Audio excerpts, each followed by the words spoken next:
Dear students, this is Hamidur Rahman and देखिए बेटा, आज हम आपको क्लास 10 का मैथ्स और उसमें चैप्टर नंबर 1 आपको करेंगे। तो इसमें जो है हमारा लेक्चर 1 जो है ये है, टॉपिक जो हमारे पास है वो क्वाड्रेटिक इक्वेशन है। अब सबसे पहले हम क्वाड्रेटिक इक्वेशन को समझने से पहले हमें बहुत सी चीजों का पता भी है। जिस तरह हमारे पास है लीनियर इक्वेशन, तो सबसे पहले हम लीनियर इक्वेशंस के बारे में जानेंगे। तो लेट्स, ये लीनियर इक्वेशन, हमारे पास एक इक्वेशन है जिसको हम कहते हैं कि लीनियर इक्वेशन। लीनियर इक्वेशन क्या है? ऐसा इक्वेशन जिसमें x का जो पावर होगा वो 1 होगा, तो उस इक्वेशन को हम कहते हैं कि लीनियर इक्वेशन है। हम इस तरह कहते हैं the equation of the form ax plus b is equal to 0। ये इक्वेशन हमारे पास लीनियर है जिसमें a 0 के बराबर नहीं होगा और b belong to real number. तो इस किस्म की इक्वेशन को हम कहते हैं कि this is what we call linear equation. इस तरह अगर आप देखें तो इसको हम सॉल्व भी कर सकते हैं। ax plus b is equal to 0, तो ax is equal to b को उधर शिफ्ट करें, माइनस b हो जाएगा, और ये ax is equal to minus b divide by a। तो आप देखिए कि ये इक्वेशन की सॉल्यूशन है या इसका रूट है। तो लीनियर इक्वेशन को इसी तरह हम सॉल्व करेंगे। जब हम क्वाड्रेटिक इक्वेशन करेंगे तब भी ये फॉर्म हमारे सामने आएगा, तो हम इसको इसी तरह करेंगे। अब मिसाल के तौर पर हम इसमें एक इक्वेशन लेते हैं जिस तरह 3x -p 15 is equal to 0।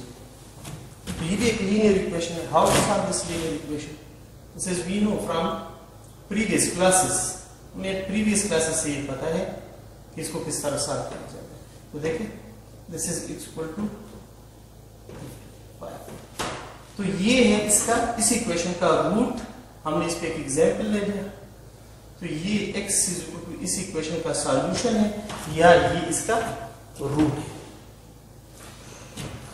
ठीक है, तो ये हमारे पास है लीनियर इक्वेशन। तो लीनियर इक्वेशन बहुत आसान है, आप लोगों ने देखा। अब इसके बाद हमारे पास हम अपने टॉपिक की तरफ आते हैं और वो है क्वाड्रेटिक इक्वेशन। तो बेटा, क्वाड्रेटिक इक्वेशन क्या होता है? देखें, क्वाड्रेटिक इक्वेशन भी एक ऐसा इक्वेशन होता है जिसमें हमारे पास किसी भी वेरिएबल का जो हाईएस्ट एक्सपोनेंट होगा वो 2 होगा, ज्यादा से ज्यादा वो 2 होगा। तो उस इक्वेशन को हम कहते हैं कि this is what we call quadratic equation. तो देखिए, डिफिनेशन में आते हैं कि क्वाड्रेटिक इक्वेशन क्या है। तो देखिए, तो क्वाड्रेटिक इक्वेशन जो है, the equation in one variable x whose the equation in one variable x whose highest whose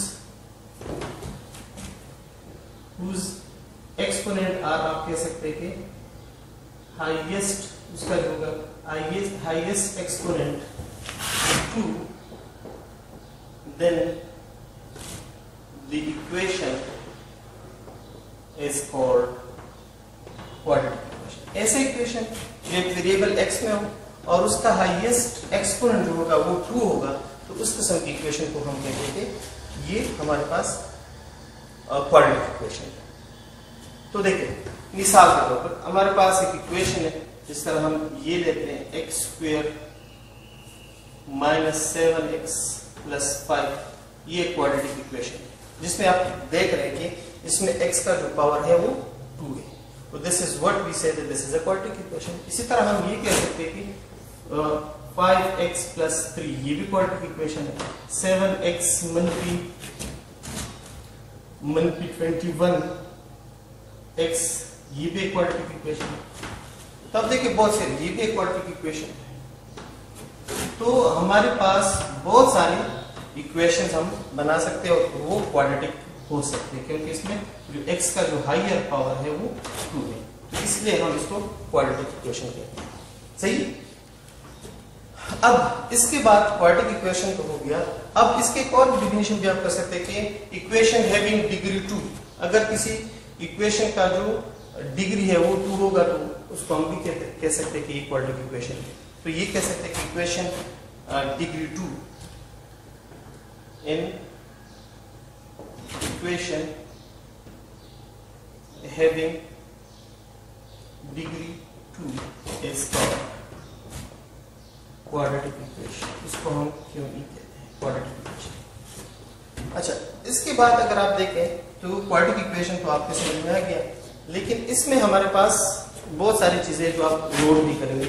जिस तरह देखें, इसमें एक पॉइंट है जिसको हम कहते हैं कि नंबर 1, पॉइंट नंबर 1, जिसमें हम कहते हैं कि standard form of quadratic equation. तो the standard form of a quadratic equation is, तो ये इसका स्टैंडर्ड फॉर्म है, x square plus bx plus c equal to 0। ये इक्वेशन जो है ये standard form of quadratic equation है, जिसमें a 0 के बराबर नहीं होगा, b और c जो है वो ये a b c सारे रियल नंबर है, लेकिन a पे रिस्ट्रिक्शन है। जिस तरह यहाँ पे लीनियर पे a पे रिस्ट्रिक्शन था, तो यहाँ पे आप x स्क्वायर के कोएफिशिएंट पे रिस्ट्रिक्शन होगा, तो ये क्वाड्रेटिक इक्वेशन। अब मिसाल लेते हैं कि कौन सी हमारे पास हमने जो ऊपर लिखी उसमें क्वाड्रेटिक है, तो ये देखिए स्टैंडर्ड फॉर्म ऑफ इक्वेशन है, तो ये स्टैंडर्ड है। इसी तरह हम मिसाल और भी ले सकते हैं, लेकिन आप देखेंगे कि जब भी इक्वेशन आप इस फॉर्म में लिखेंगे तो इसको जनरल और standard form of quadratic equation हम कह सकते हैं। अच्छा, इसके बाद अगर आप देखें, अगर इसमें हम कहें कि f a is equal to 0, तो देन 0x स्क्वायर प्लस यानी कि ax square into 0x plus c is equal to 0, this implies that b, ये b होगा, b की जगह पे हमने 0 लिखा, ये a होगा, तो ये आ जाएगा आपके पास, क्योंकि हमने a0 लेना है, तो यहाँ पे सॉरी ये हम a0 करेंगे और b को छोड़ देंगे, तो ये इक्वेशन हो जाएगा bx plus c is equal to 0। तो आप देखें कि ये हमारे पास लीनियर में कन्वर्ट हो जाता है, तो ये फिर क्वाड्रेटिक नहीं होता, इसलिए हमने यहाँ पे लिखा है कि a अगर हम 0 नहीं लेंगे तो ये क्वाड्रेटिक होगा। ठीक, ये आसान है। तो ये हमारे पास एक और चीज होगी। अब देखें, इसके बाद हमारे पास एक और बात है, और उसमें जो है वो इसमें हमारे पास है कि क्वाड्रेटिक इक्वेशन जो है उसके नॉर्मली जो है क्वाड्रेटिक इक्वेशन के 2 रूट्स होते हैं। ये भी सेम रखें कि जब हम इस क्वाड्रेटिक इक्वेशन को सॉल्व करेंगे, आप आगे देखेंगे, तो इसके रूट्स जो होंगे बेटा वो 2 होंगे, नॉर्मली इसके रूट्स 2 आते हैं। तो याद रखें कि quadratic equation has normally 2 roots, इसके 2 रूट्स होते हैं, ठीक है ना। और ये भी आप कह सकते हैं कि एंड ऑल्दो ओकेशनली, हम इसको ये भी कह सकते हैं कि ओकेशनली हम इसको, ओकेशनली का मतलब यहाँ पे ये है कि कभी कभार, लेकिन अक्सर नहीं हो सकता है, ओनली 1 रूट हो सकते हैं, 1 रूट और सॉल्यूशन, ये भी सकते हैं। तो ये भी देखें जरा, ये भी आसान है। अब ये है कि एक और बात इसमें है कि आप ये भी नोट करें कि हमारे पास a complete quadratic equation is 1, ये एक ऐसा क्वाड्रेटिक इक्वेशन होते हैं जिसमें हमारे पास होते हैं quadratic equation and complete quadratic equation in x, या आप जो भी कह सकते हैं कि इसमें अगर हम complete quadratic equation in x is 1 for which b is equal to 0, इसको हम कहते हैं कि हमारे पास b इज, इसमें क्या होगा, b is not equal to 0, इसमें b 0 नहीं होगा, तो इसको हम एक कंप्लीट या इसको कहते हैं कि एक स्टैंडर्ड फॉर्म में हो सकता है। तो ये जरा देखिए कि हमारे पास है जिसमें b 0 नहीं होगा। मिसाल के तौर पर ये 3x² plus 5x plus 1 is equal to 0 या 3x² plus 7x is equal to 0, तो ये हमारे पास एक कंप्लीट क्वाड्रेटिक इक्वेशन है। जबकि हम एक और बात करते हैं इनकम्प्लीट या इसको हम कहते हैं pure quadratic equation is one for which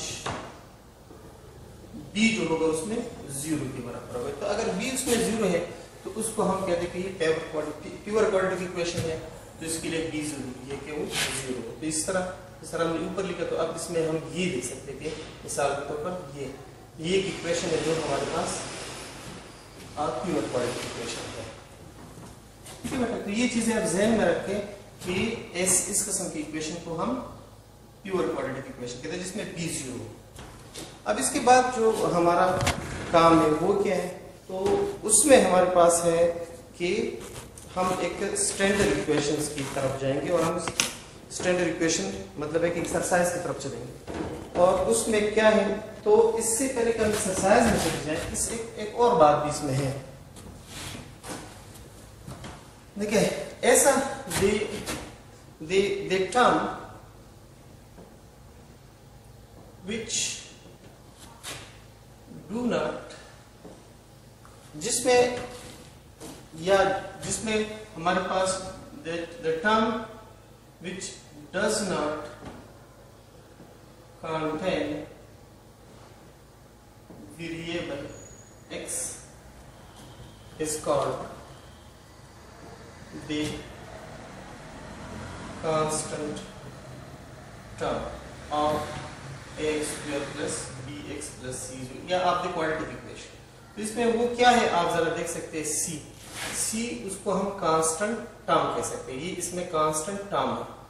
तो ये हमारे पास ये कांस्टेंट टर्म आप देख सकते हैं कि ये हमारे पास इसको कह सकते हैं कि कांस्टेंट टर्म।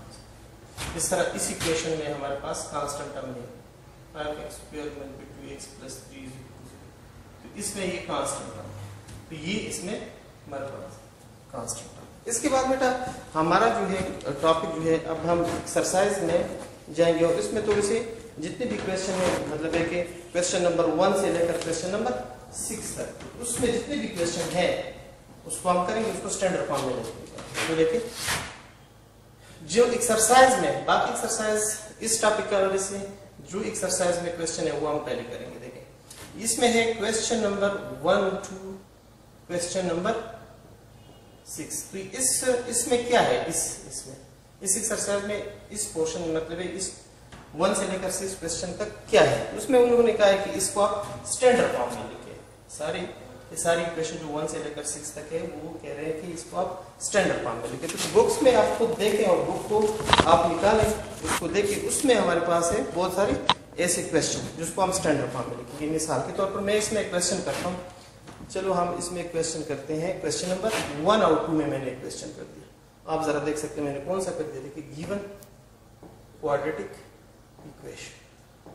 अब क्वाड्रेटिक इक्वेशन जो हमें दिया है वो है 4x² plus 5 is equal to 6x। ये क्वाड्रेटिक है आपके बुक का क्वेश्चन। इसमें देखिए बेटा कि इसमें आप ये कर सकते हैं कि 4x² minus 6x plus 5 is equal to 0। तो इसका स्टैंडर्ड फॉर्म हो गया, क्योंकि बिल्कुल ये लाइक है, ये किसकी तरह ax² plus bx plus c की तरह। तो ये हमने 6 को लेफ्ट साइड पे शिफ्ट कर दिया और ये बिल्कुल इसी तरह बन गया। देखिए तो इसको हम कहते हैं कि ये स्टैंडर्ड फॉर्म है, तो ये स्टैंडर्ड फॉर्म में रिड्यूस हो गया। अब देखिए एक और क्वेश्चन है जिसमें अगर आप यहाँ देखें, एक और क्वेश्चन है, उसमें क्वेश्चन नंबर अगर आप देखें 3 और 4 में क्वेश्चन है, तो 3 क्वेश्चन को आप देखें, इसमें है वो 2 times 2x into x minus 3 is equal to 3 times into 4x plus 1। तो ये कह रहे हैं कि इसको आप स्टैंडर्ड फॉर्म में लिखें। तो दिस इज वेरी सिंपल। किस तरह लिखेंगे देखिए बेटा, डिस्ट्रीब्यूटिव प्रॉपर्टी का इस्तेमाल करेंगे, इसको इसमें मल्टीप्लिकेशन देंगे, तो ये 2x², ये 6 और ये, तो ये हो जाएगा 12x और ये 3। आसान। अच्छा, तो अब देखिए इसमें जो है 2x², तो आप देखें इसको हम स्टैंडर्ड फॉर्म में रिड्यूस करेंगे, तो देखें हमने यहाँ पे ये मल्टीप्लिकेशन की, यानी कि डिस्ट्रीब्यूटिव प्रॉपर्टी का इस्तेमाल किया यहाँ पे। फिर इसके बाद अब आप वेरिएबल को और कांस्टेंट को लेफ्ट साइड में शिफ्ट करें, तो देखिए अब इसको